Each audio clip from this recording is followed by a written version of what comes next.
My name is Patrick Flynn. I am a cradle Catholic, which is the term that most people prefer to use. I graduated several of my children out of the Catholic school system, and because my children are unvaccinated, for the most part I was able to use the religious exemption that's available to us here in Florida until the school year beginning 2015. Here in Florida, the 7 bishops of Florida decided that they would no longer honor this as part of policy for admission of their students. So in effect, my son, who's 7 years old, was basically told he was not welcome back after graduating kindergarten in a Catholic school into the 1st grade because he was unvaccinated and they were no longer accepting the exemption. I appealed to so many avenues within the diocese and so many levels of authority to no avail. And it was at that point that I realized that the only option that was left to me was a legal option, and I had to sue the Bishop of St. Augustine. And here's, my heart just actually coming out. Here's a lifelong Catholic having to sue his own bishop, over something like this. But this is why this is so very important, because right now the religious exemption is under such attack in this country. And really, once they break that open, then the rest of the exemptions just follow suit. And then eventually, all of the states, even Florida, whose law is very, very clear, could end up looking like California, where there are no exemptions at all, except a very, very thin medical exemption. So at this point now, we have our case in the Court of Appeals in Tallahassee. It's so very important that not only that we win this case, but that the court decides to publish this case so that it becomes precedent. And I know that from that point on, no private school anywhere in the country will begin to break down their system of policy, and they will back away from this, and that the religious exemption, which is available to every American under the First Amendment, will remain basically saved after all of this. And so we're frantically trying to get this done through the courts, and right now our case is what you would call a pivotal case. It is a landmark case for this cause.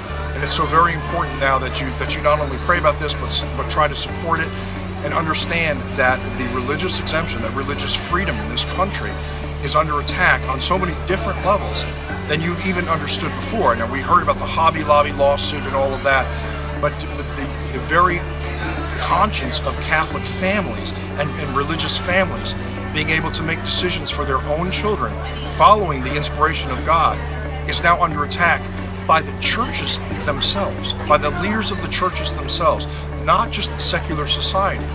We're all used to that. We're used to those attacks from without. But it's the attacks from within that are actually happening right now that every one of us needs to be cognizant of, and that unfortunately we have to fight these fights, against our own religious leaders. Many people understand that there is a religious exemption available, and it's available in so many states for public school. And different states have different language in their laws, whether or not they include private schools. And what people have to understand is that in the private school, there's also the religious schools.